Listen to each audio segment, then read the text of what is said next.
welcome to another exciting episode of Becoming the Product. I hope you're all doing well. My name is Naya, of course, your host, and today I decided to do a little bit of reflection. So, August of 2024 marked my 1 year journey transitioning officially into product management. It's been quite the ride, full of challenges, full of learning, full of growth. So, whether you're just starting out in product management or thinking about making the switch, I hope my story gives you some insights and inspiration for your journey. So let's take it back a bit. So if you've listened to the previous episodes, you will know the reason why I decided on product management, so I won't get into that. But before August of last year, I had done my research. I had taken a little bit of courses like product marketing from Trefford. But I wanted to focus solely on transitioning properly without being distracted. So I did my research. I located bootcamps and how to officially do it. I cut down on my applications because I was unemployed at that point, and my mind or my time was spent either applying for roles or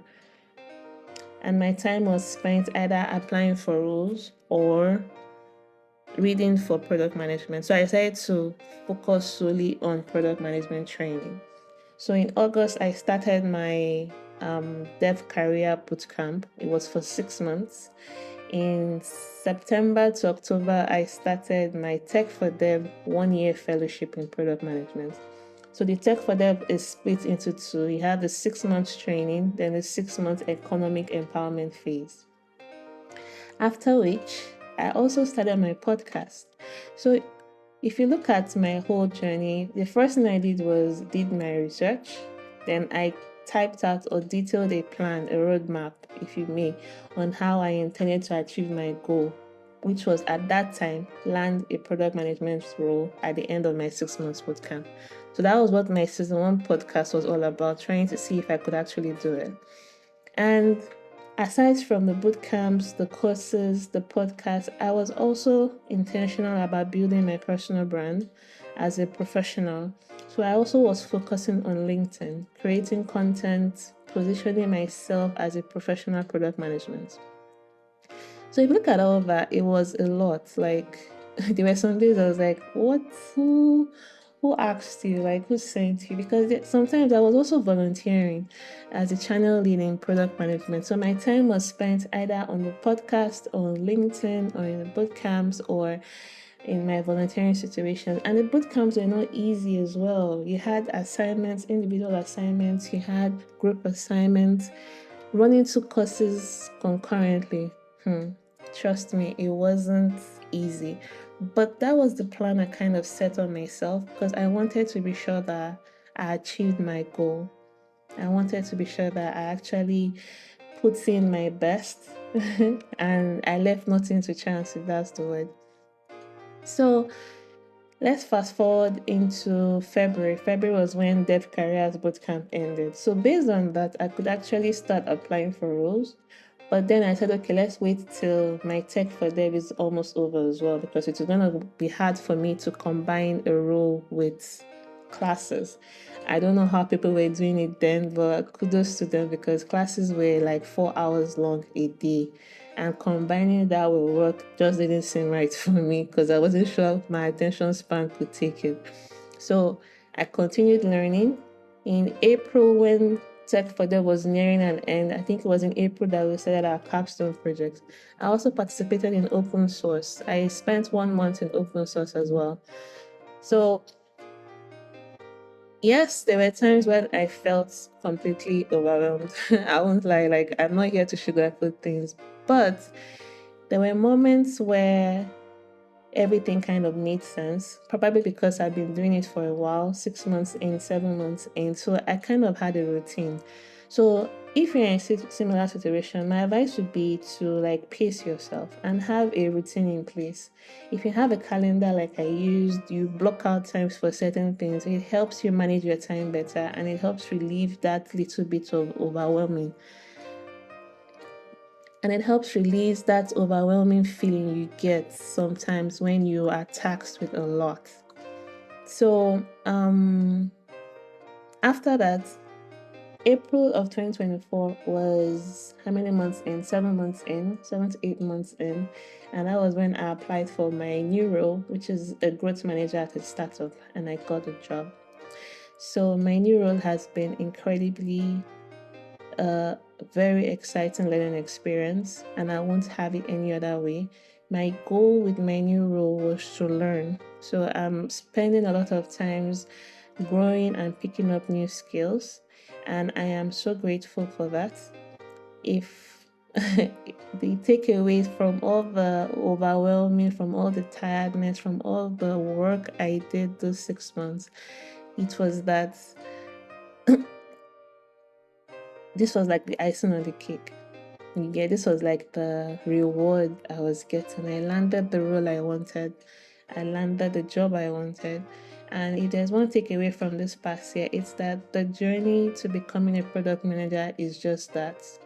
It's a journey. Like what Valentine said, if you've listened to Valentine's episode, it's a marathon, it's not a sprint. With sprints you are speeding, but with marathon you take your time, you adapt. It's okay to feel challenged and stretched sometimes, because that is where the growth happens. So there are some tips I'd like to give you if you are in any phase of your journey. It will be continuous learning. Continuous learning is something that will always occur. So if it's not boot camps, I also did Coursera courses. I followed YouTubers that were always talking about products.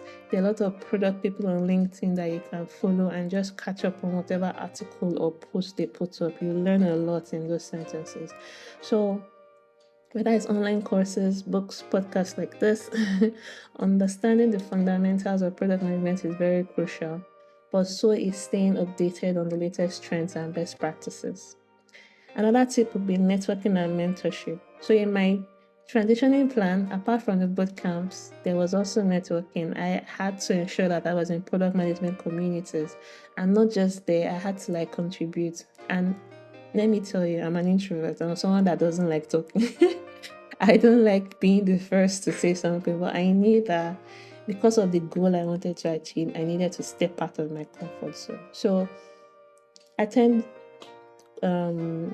events. All these product management communities, they always have something. If it's not a webinar, it's an online event, or it's a meetup, pick one and try to stick with it. You can also reach out to other product managers. You can reach out to mentors. You can attend events. These connections were very important and very valuable in helping me navigate the challenges I faced.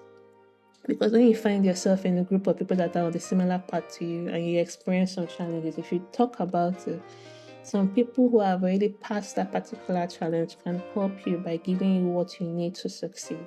So networking and mentorship, very important. Embracing failure. Failure is something I never liked, but as a product manager, I've come to understand that it's needed. It's better for you to fail first, fail fast, fail so that you learn from that failure, so that you come back strong. I had to see failure as a learning opportunity rather than a setback. So every mistake I made taught me something new, and it helped me grow into a better PM. Effective communication, another tip. Improving my communication skills was key. That was partially why I started the podcast, because I felt that I wasn't a storyteller. I didn't know how to put my thoughts in a way that was appealing to people. So this was kind of a way to get me comfortable in that. So you can find things that will help improve your skills. If for me as well, I didn't like presenting. If I had a presentation, my stomach would be in all forms of a mess. I would be so nervous. I would be sweating. But because I always put myself in those situations, whenever there was a presentation, I will take it. Even though I was a co-host or a co-moderator, I would ensure that I always did it. So right now, I'm a lot more comfortable giving a presentation like before. So I learned to be very clear and concise in my messaging. So it helps you as a PM when you're talking to your team members, how you relate to them and all. So next steps, where do I go from here? So right now, I am at my new role as a growth manager at a startup here in Lagos. My podcast is currently in season 2, and we've been nominated for an APV award. I'm still volunteering in some communities, and what else? I still have certain things I've put in place. Like, there are some challenges I partake in if I have the time, because right now time is of the essence. There are some product teardowns I partake in if I have the time. So right now, for next steps, I'm super excited. I don't know what the future holds, because now I'm in the career I want is just to get better at it. I still have so much to learn. I still have so much to experience, but I'm comfortable, or I'm confident now in my abilities and the value I can bring to the table. So moving forward, I'm focusing on improving my skills and also learning some skills that you could use with PM, like SQL. I've always been someone that loved data, so I'm learning more of how to read them.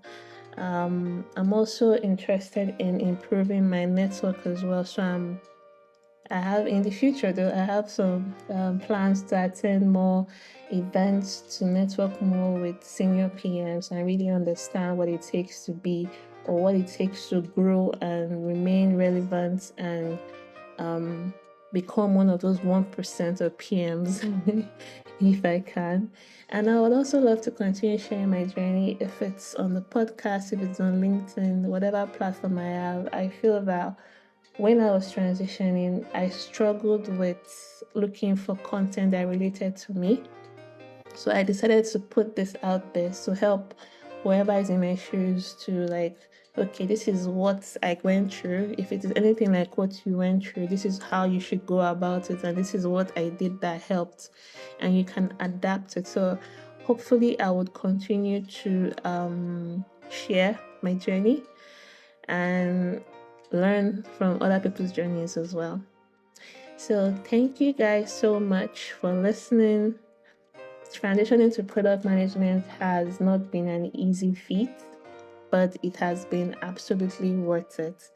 The challenges are real, but so are the rewards. So if you're thinking about transitioning, or if you're already on that journey and you're feeling a little bit overwhelmed, understand that it's part of the journey. It's a marathon. Take your time, take your pace, put things in place to make work easy for you, manage your time well. And thank you guys so much for tuning in. As usual, you can reach out to me on LinkedIn, Instagram, Twitter. You can also reach out to me by sending a voice message on Spotify. And I have a newsletter, something I was experimenting with. I really love writing and connecting more with you guys. So if you're interested in that, go to the website, becomingtheproduct.simple.inc, and subscribe. And I'll catch you in the next episode. Have a good week.